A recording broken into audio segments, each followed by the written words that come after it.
Boa noite a todos. Sexta-feira, primeira sexta-feira de outubro de 2025. Eu tenho uma mensagem para compartilhar, que essa mensagem ela trata-se de algo que eu comentei no Instagram, né, sobre palavras que o nosso Senhor Jesus proferiu, né, sobre obras que o nosso Senhor Jesus realizou. E gostaria de compartilhar com vocês, né, que o Senhor Jesus possa me usar como instrumento para pregar a palavra dele, para falar a palavra dele, para permanecer sendo um eco, para ressoar a palavra dele. Então eu vou iniciar com Mateus capítulo 5, versículos 43 a 48. Vocês ouviram o que foi dito: ame seu próximo, odeie o seu inimigo, mas eu lhes digo: amem seus inimigos e orem por aqueles que os perseguem, para que vocês venham a ser filhos do seu Pai que está nos céus, porque ele faz raiar o seu sol sobre maus e bons e derrama chuva sobre justos e injustos. Se vocês amarem aqueles que os amam, que recompensa receberão? Até os publicanos fazem isso. E se vocês saudarem apenas seus irmãos, o que estarão fazendo demais? Até os pagãos fazem isso. Portanto, sejam perfeitos, como perfeito é o Pai Celestial de vocês. A gente observa que Deus é amor. Né? Deus diz para a gente amar até nossos inimigos, e diz o que devemos fazer, né, numa situação como essa. Deus, de fato, ele teve uma questão, uma guerra nos céus, né? O inimigo de Deus que ele está acima de Deus. Mas ainda assim, Deus ainda não destruiu ele imediatamente. Deus ainda permitiu que ele permanecesse realizando obras, inclusive obras mais, né? Aqui na Terra já foi profetizado o que vai acontecer, né, no juízo eterno, no dia do julgamento final. Né? Mas mesmo assim Deus é amor, então Deus é paciente também, inclusive suporta, né, os vasos da ira dele, como está escrito. Então, no Antigo Testamento de Deuteronômio, no capítulo 3, versículos 1 a 4, se aparecer entre vocês um profeta, alguém que faz predições por meio de sonhos e lhe anunciar um sinal miraculoso, um prodígio, e se o sinal o prodígio de que ele falou acontecer, e ele disser: vamos seguir outros deuses que vocês não conhecem e vamos adorá-los, não deem ouvido às palavras daquele profeta ou sonhador. O Senhor, seu Deus, está pondo vocês à prova para ver se o amam de todo o coração e de toda a alma. Sigam somente o Senhor, seu Deus, e temam a Ele somente. Cumpram os seus mandamentos e obedeçam-lhe, sirvam-no e apeguem-se a Ele. Então a gente deve se apegar a quem? A Deus. A gente deve seguir somente a quem? Somente o Senhor. E o Senhor coloca à prova, sim, né, os filhos dele, para que venham a mostrar que realmente o amam. Então, as provações existem, e isso é para a gente mostrar que a gente ama o Senhor, que a gente ama o Senhor acima de todas as coisas, né? A Bíblia também fala, Paulo também resumiu tudo em um mandamento só: ama teu próximo como a ti mesmo. Mas a gente sabe que essa passagem é muito profunda, porque o mais próximo de qualquer pessoa que ama o Senhor Jesus é Deus. Então você primeiro ama e obedece Deus, para depois poder, né, compartilhar do seu amor com o próximo. Então, em Lucas capítulo 13, versículos 31 e 32, naquela mesma hora, alguns fariseus aproximados de Jesus disseram: sai e vai embora daqui, pois Herodes quer matá-lo. Ele respondeu: vamos dizer aquela raposa, expulsaria demônios e curaria o povo. Hoje e amanhã, e no terceiro dia estarei pronto. Então, o termo raposa, se alguém for para biologia, vai ver que ela é da família Canidiae, que é dos cães, né, também. Então, por causa disso eu vou ter que matar as raposas, matar os cães? Não, de jeito nenhum. São termos que Jesus trouxe de forma didática para a gente entender o que é que eles fazem, né? Então, observe que a própria Bíblia diz que a gente não deve entregar o que é sagrado aos cães, nem para aos porcos. A própria Bíblia fala sobre raposas também, né? A raposa, tá até em Cânticos também fala sobre raposa, que acabam realizando, prejudicando, né, vinhas e tudo mais. Então, cada um pode até ler. Até Sansão também, Sansão usou raposas para destruir uma plantação. Quem quiser ler sobre isso pode ler. Né? Então, a palavra de Deus é essa. Aí alguém diz: não, mas Jesus usou uma palavra feia para o tetrarca da Galileia, que era Herodes Antipas. Herodes Antipas foi aquele que mandou decapitar João Batista. Viu? Esse era filho daquele Herodes o Grande, aquele que mandou matar aquelas criancinhas, né? Naquele período que Jesus nasceu, né? Naquela região ali. Então, vasos da ira de Deus, não se passam de vasos da ira de Deus, né? E Jesus, né, a verdade, né, e o cumprimento da palavra, falou que ele não passava de uma raposa.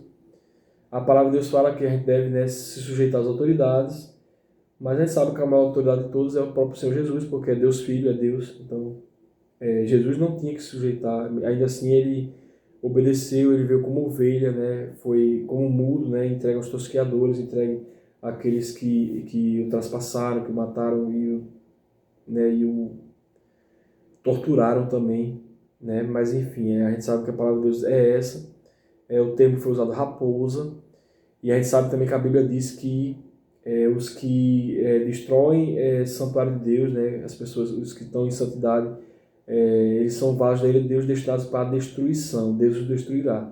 E esse Herodes Antipas, ele tinha mandado decapitar João Batista. Então vamos adiante. Lucas capítulo, e observe que Jesus trabalhou, né? Jesus, eu vou expulsar demônios, curar o povo hoje e amanhã, aí no terceiro dia está pronto. Então quem deu a ordem foi Jesus. Não foi na hora que Herodes queria matá-lo que Jesus, não, me mate agora. Não, Jesus deu a ordem porque Jesus é Deus Filho. Em Lucas capítulo 23, versículos 3 a 11, né, é uma mensagem de sugestão de leitura. Observem aqui que fala que Pilatos mandou Jesus para Herodes. Quando Herodes viu Jesus, ficou muito alegre, porque havia muito tempo que queria vê-lo, pelo que ouvira falar dele, esperava vê-lo realizar algum milagre.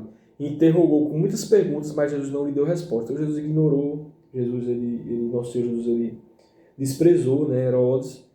Aí o que Herodes acabou fazendo, né? Ele e os seus soldados ridicularizaram, né? Ridicularizaram nosso Senhor Jesus, zombaram dele, vestindo com manto esplêndido e mandaram de volta a Pilatos. Romanos capítulo 12, versículos 17 a 21, sugestão de leitura. Observe o versículo 19 e 20. Amados, nunca procurem vingar-se, mas deixem com Deus a ira, pois está escrito, minha vingança eu retribuirei, diz o Senhor. Pelo contrário, se o seu inimigo tiver fome, dele de comer, se tiver sede, dele de beber, fazendo isso você amontoará brasas vivas sobre a cabeça dele. Então a gente mostra amor, assim como Deus mostra amor. E a própria Bíblia fala da justiça, que é como se a gente estivesse amontoando brasas vivas sobre a cabeça dele.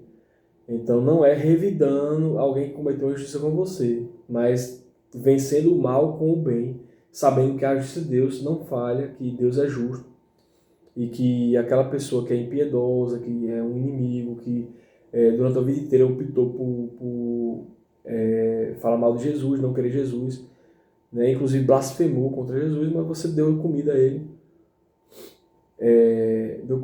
Às vezes deu até uma bebida a ele, uma água, tudo, mas a gente sabe que isso acaba amontoando brasileiro sobre a cabeça dele.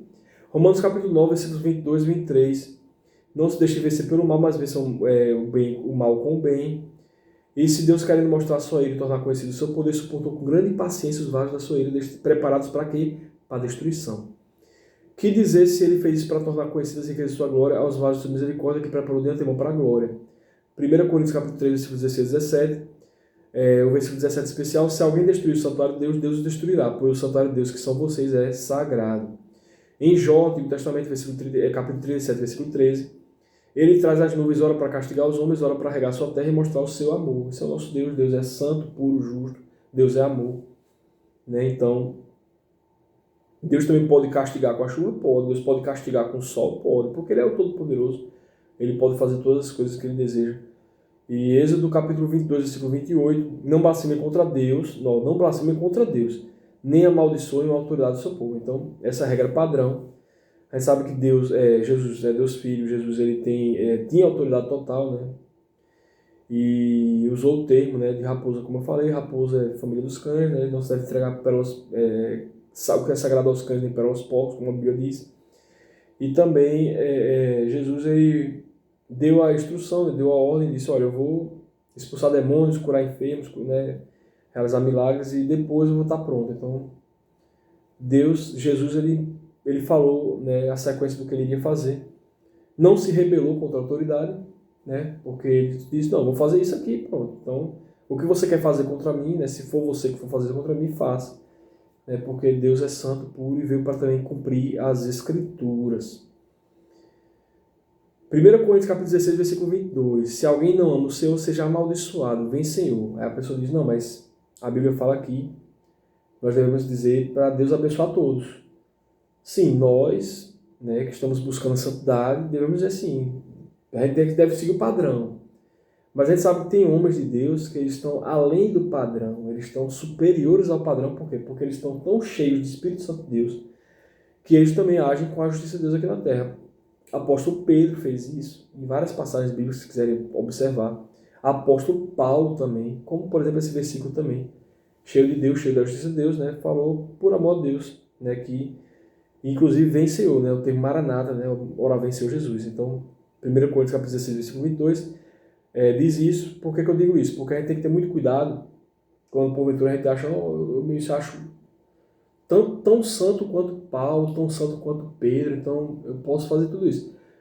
Você realiza os milagres que eles realizaram, só a sombra de Pedro se projetava sobre os enfermos e os curava.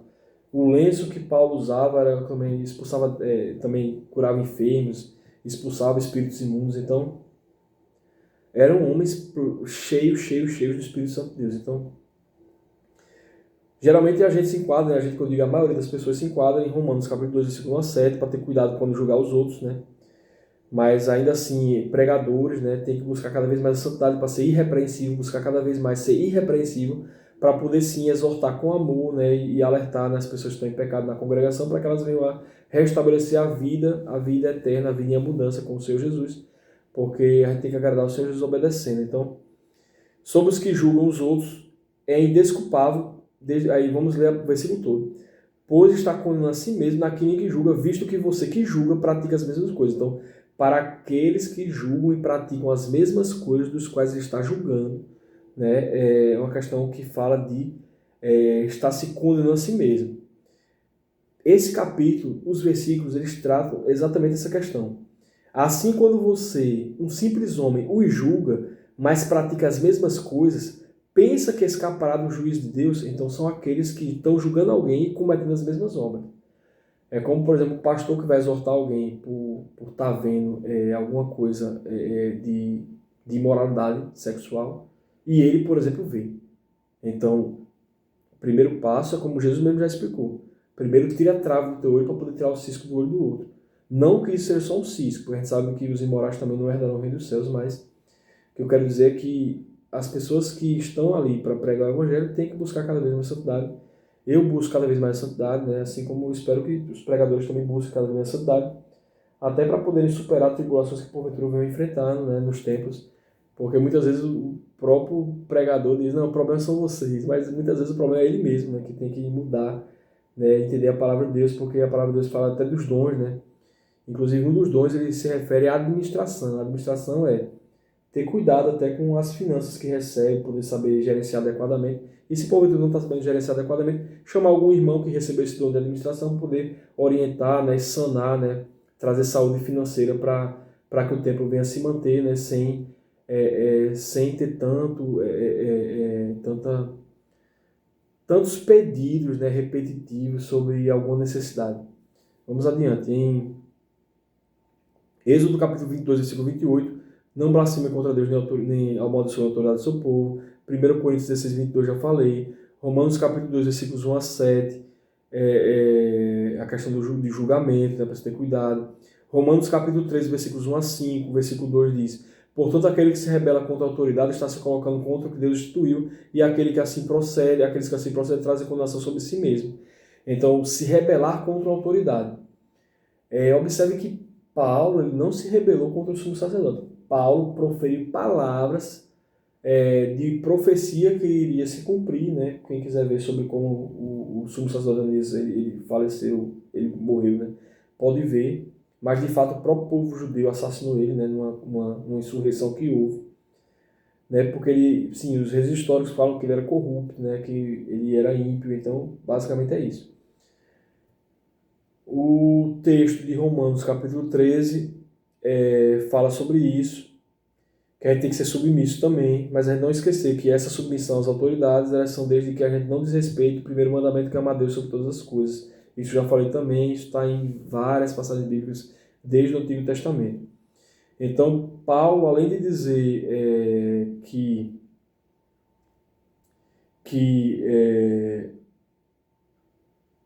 o sumo sacerdote Ananias deu ordem aos que estavam perto de Paulo para que lhe batessem na boca. Isso está em Atos dos Apóstolos, capítulo 23, esse é o versículo 2, mas a sugestão de leitura é versículos 1 a 5.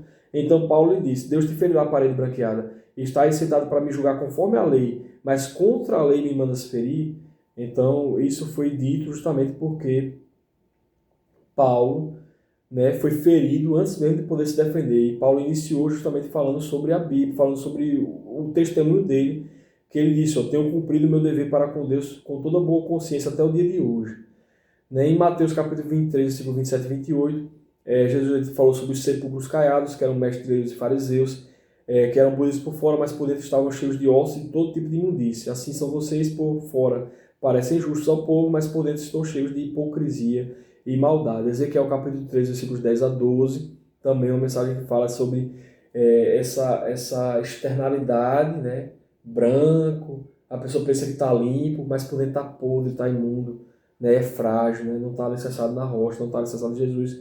Então são pessoas imundas, né? Pessoas sujas. Agora uma mensagem muito importante que eu queria compartilhar, por quê? Porque às vezes alguma liderança pastoral vai e diz, olha, Paulo ele foi um apóstolo, porque ele viu a luz de Jesus, porque Jesus ele brilhou mais do que o sol e falou com ele. Aí fala daquela questão que Paulo, né, ficou cego, né, por algum tempo. Mas a gente vê aqui em Atos capítulo 23, versículo 10 a 13, em especial versículo 11, diz o seguinte: na noite seguinte, o Senhor, pondo-se ao lado dele, disse, coragem, assim como você testemunhou a meu respeito em Jerusalém, deverá testemunhar também em Roma. Observe, quem se pôs ao lado de Paulo? O Senhor. Então o Senhor Jesus, ele veio, ficou ao lado de Paulo e falou com Paulo. Então é muito forte isso aqui, pessoal. Por quê? Porque mostra mais uma vez que Paulo não foi apenas naquele momento que ele teve o contato com o Senhor Jesus, não. Atos 23, Paulo também foi arrebatado até o terceiro céu. Então são questões que a gente estudando na palavra, a gente vê, né, para poder compartilhar com o próximo. Eu falei sobre Pedro e Paulo, né, são pessoas que, cheios do Espírito Santo de Deus, também falavam profecias que se cumpriam, como também falavam a justiça de Deus, né? Deus falava por intermédio deles, né, sobre a justiça de Deus que iria se concretizar aqui na Terra, né? Seja de forma imediata, seja depois de algum tempo. Então, isso ocorre em mais algum momento, vai ocorrer em mais algum momento, sim. Apocalipse capítulo 11, versículos 3 a 5. Vamos falar das duas testemunhas, né, que vão profetizar, que se alguém quiser causar danos a elas, da boca dele sairá fogo que vai devorar os seus inimigos. É assim que deve morrer qualquer pessoa que quiser causar-lhes dano. Então é a Bíblia. E por fim, Deuteronômio capítulo 32, versículo 4, versículo 22, versículo 35, versículo 46 e 47, sugestão de leitura. Mas saibamos que o nosso Senhor, ele é a rocha, as suas obras são perfeitas e todos os seus caminhos são justos. Deus é Deus fiel, que não comete erros. Então Deus não comete erros. O homem comete erros, mas Deus não comete erros. Justo e reto ele é. Então adiante, versículo 22. Pois um fogo foi aceso pela minha ira. A ira de quem? A ira de Deus. Fogo que queimará até as profundezas do Sheol. Então é muito calor, muita energia, muita força, porque Deus é todo-poderoso. Ele devorará a terra e as suas colheitas e consumirá os alicerces dos montes. Então, o fogo vai até consumir os alicerces dos montes. Isso aqui está também na epístola de Pedro, falado, discorrido que por meio do calor, né, os montes serão derretidos, né? Tamanho é o poder de Deus. Né? E também na palavra de Deus aqui, ó, assim como foi dito no Novo Testamento, também está aqui no Antigo Testamento, que a mim pertence a vingança e a retribuição. No devido tempo os pés deles escorregarão, o dia da sua desgraça está chegando e o seu próprio destino se apressa sobre eles. Então, a mim pertence a vingança e a retribuição, então é quem é a Deus que vai trazer juízo de todas as coisas. E observemos que essa mensagem também está no Novo Testamento. Né? E além de estar no Novo Testamento, isso aqui é para os ímpios, para as pessoas que odeiam o Senhor Jesus, para as pessoas que não querem, né, o Senhor Jesus nas suas próprias vidas. Versículo 47, que é a palavra de Deus, né, guarde no coração, 46 e 47, guarde no coração todas as palavras que hoje lhes declarei solenemente, para que ordene aos seus filhos que obedeçam fielmente todas as palavras dessa lei. Elas não são palavras inúteis, são a sua vida, por meio delas vocês viverão muito tempo na terra na qual tomaram posse do outro lado do Jordão. Então a palavra de Deus é viva, ela envolvia um período em que o povo de Israel iria usufruir daquele direito que Deus concedeu a eles, daquela bênção. Mas essa bênção também ela é válida para nós que estamos buscando o Senhor, para fazer parte da Jerusalém celestial do nosso Senhor Deus. Então Deus abençoe todos, fiquem com Deus e até logo, se Deus quiser.